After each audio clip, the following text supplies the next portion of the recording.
June is the month that separates gardeners who end up with overflowing baskets of tomatoes from those who spend the rest of summer wondering what went wrong. Everything about June puts your tomato plants under pressure at once.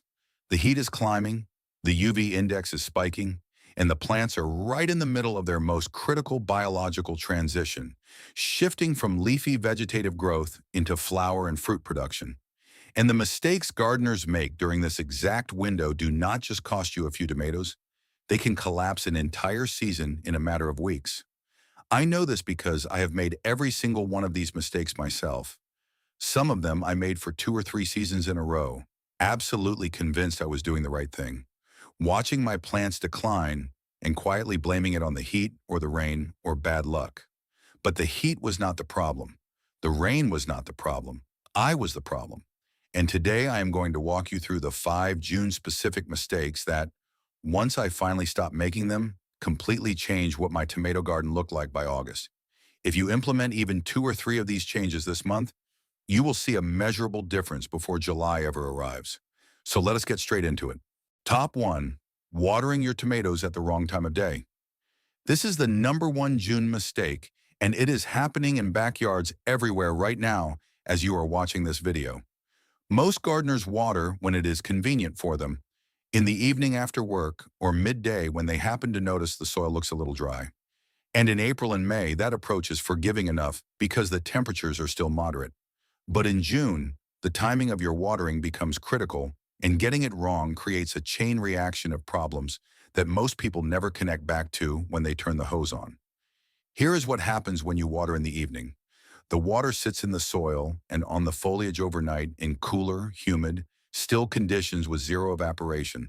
That surface moisture creates the perfect breeding environment for the 3 fungal diseases that destroy more home tomato gardens than anything else: early blight, septoria leaf spot, and downy mildew. These are the diseases that turn your healthy green plant into a yellow, spotted disaster by midsummer. You will walk outside one morning and see the bottom third of your plant covered in brown spots and yellowing leaves and think it appeared overnight. It did not appear overnight. You created it 2 weeks ago every time you watered at 7 p.m. But evening watering is not your only enemy. Midday watering in June heat carries its own specific challenges. When water is applied overhead during the hottest part of the day, a significant portion evaporates before it ever reaches the root zone where the plant actually needs it. And when foliage is repeatedly wetted, especially in dense tomato canopies with limited airflow, you increase the likelihood of fungal and bacterial diseases taking hold. The problem is not the water itself. The problem is moisture sitting on leaves longer than necessary. Over time, that creates conditions that favor disease development and can quietly undermine plant health long before obvious symptoms appear. The fix is one of the simplest and cheapest in all of gardening. Water early. Your target window is between 6 a.m. and 9 a.m. The soil absorbs moisture before peak heat arrives, so you lose far less to evaporation. The foliage dries off quickly as morning temperatures climb, and your plants enter the hottest and most stressful part of the day, already fully hydrated and ready to handle it. That single shift, changing when you water, not how much, will meaningfully reduce disease pressure across your entire June and July garden. Top 2, skipping mulch or mulching the wrong way. Ask 10 gardeners whether they mulch their tomatoes, and roughly 6 of them will say yes. Ask those same 6 whether they are mulching correctly, and almost none of them are. Mulching in June is not optional. It is one of the single highest leverage actions you can take for your tomato plants this month. But there is a specific method that most people get completely backwards, and it ends up causing more harm than skipping it altogether. The mistake is placing mulch directly against the tomato stem. Gardeners heap straw, wood chips, or shredded leaves in a thick, dense ring right up to the base of the plant, thinking that more coverage equals more protection. What they are actually doing is trapping moisture directly against the stem tissue and creating the ideal environment for collar rot and soil-borne fungal infections right at the most critical and vulnerable point of the entire plant. Here is what the research on soil temperature actually shows us. Bare, unmulched soil in direct June sun can reach between 130 and 140 Fahrenheit right at the surface.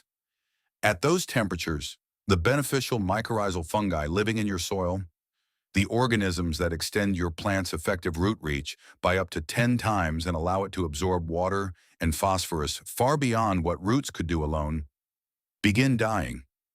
You cannot fertilize your way or water your way past that level of root zone destruction. The biological system collapses silently underground while your plant looks stressed above ground and you cannot figure out why.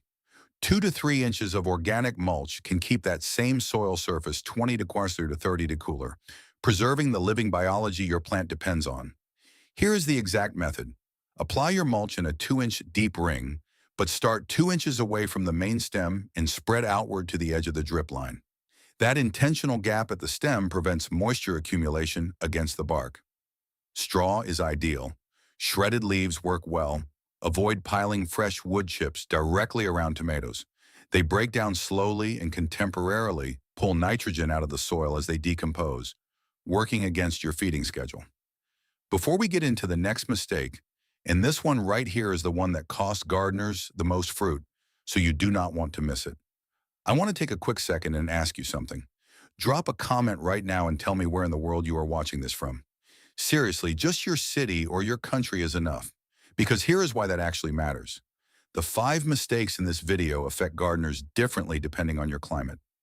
A gardener in Texas is dealing with a completely different June than someone growing tomatoes in the UK or Canada or Nigeria or Australia. And when I know where you all are watching from, I can make better, more specific videos for your exact growing conditions. So, scroll down, leave a comment right now. Where are you watching from and what is your biggest tomato challenge this June? I read every single one. Top 3, feeding the wrong nutrients at the wrong stage. All right, let us get into mistake number 3 because this one surprises even experienced gardeners every single year. In early spring, nitrogen is your best friend. It drives the vegetative leafy growth that builds the plant structure your tomatoes need to eventually support heavy fruit. Most gardeners understand this and feed accordingly. But here's the mistake that catches even experienced growers every single June. They keep feeding nitrogen at the same rate and with the same product they used in April and May. And then they stand in their garden confused, staring at lush, gorgeous, dark green plants that are producing almost no tomatoes. By June, your tomato plant is undergoing a fundamental biological transition. It is shifting from vegetative mode into reproductive mode. It wants to flower. It wants to set fruit. That transition requires a complete nutrient pivot. Phosphorus becomes the dominant driver now.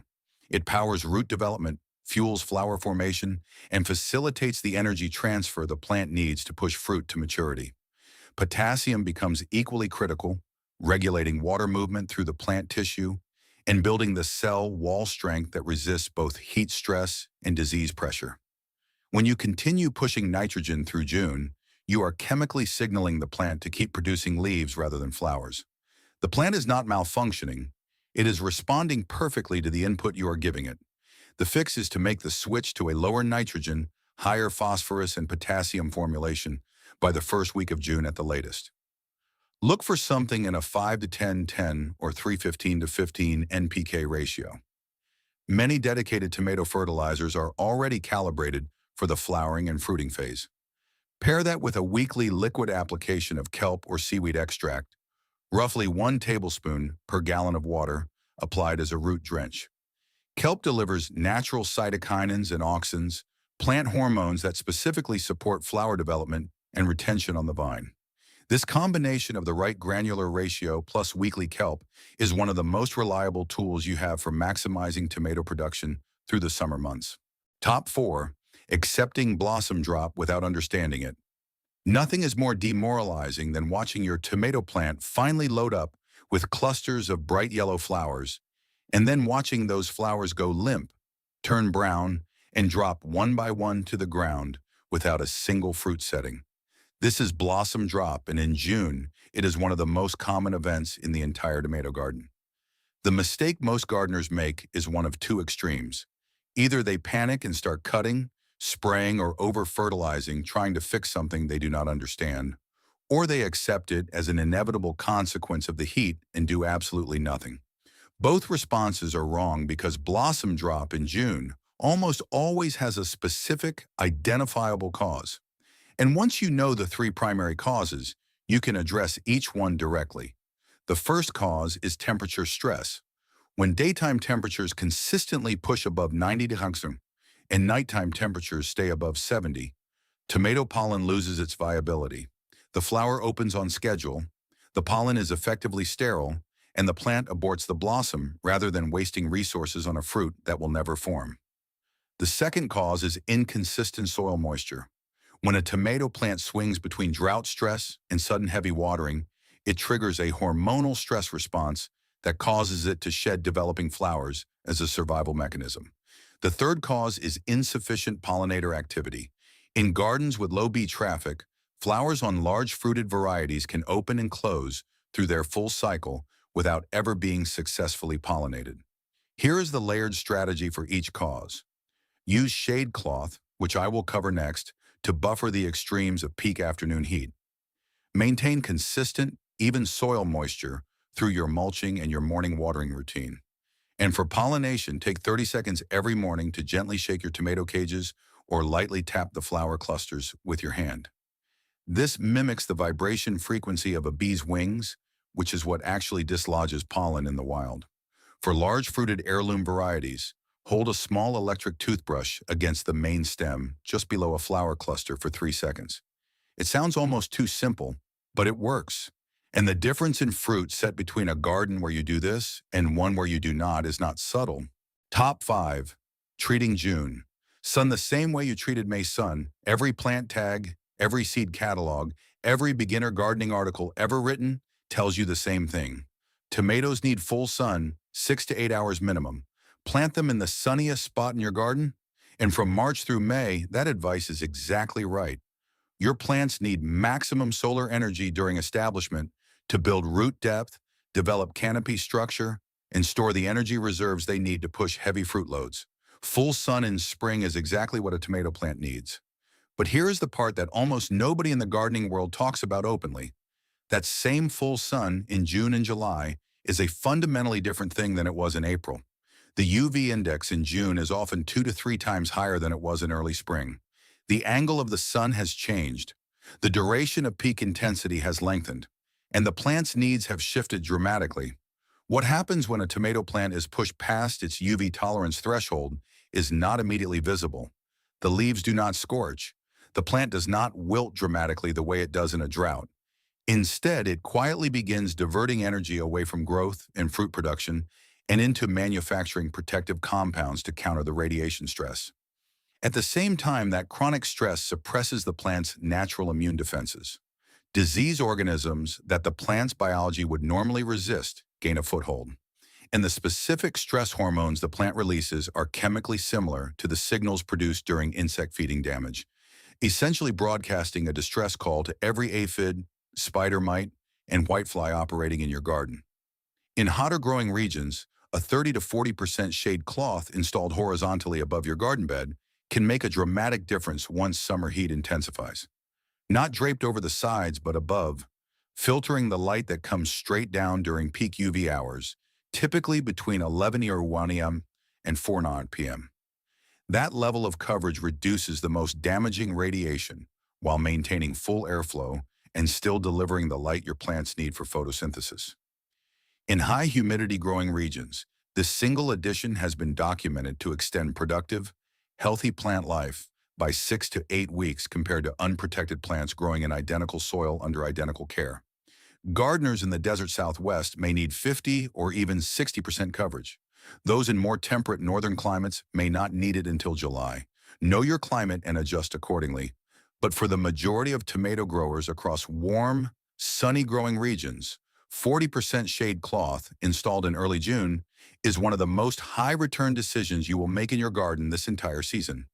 Those are the 5 mistakes that will define whether your tomato garden produces the kind of harvest that has you giving bags of tomatoes to neighbors, or the kind of garden that looks exhausted and struggling by the time July arrives. Water in the morning between 6 or 9. Mulch correctly with that intentional gap at the stem. Switch your fertilizer to a flowering and fruiting formula immediately. Take blossom drops seriously and attack its specific root causes. and get your shade cloth up before the June sun starts working against you. Every single one of these adjustments is something you can do this weekend. No special equipment, no expensive products, just the right information applied at exactly the right time in the season. That is genuinely all that separates a great tomato harvest from a disappointing one. Get out there, make the changes, and enjoy the best June your tomato garden has ever had. If these tips help you secure a massive harvest this year, please subscribe to the channel and like this video. We are digging deep into the science of gardening that others often ignore. Let's cultivate a better future together. The next garden treasure will be revealed very soon.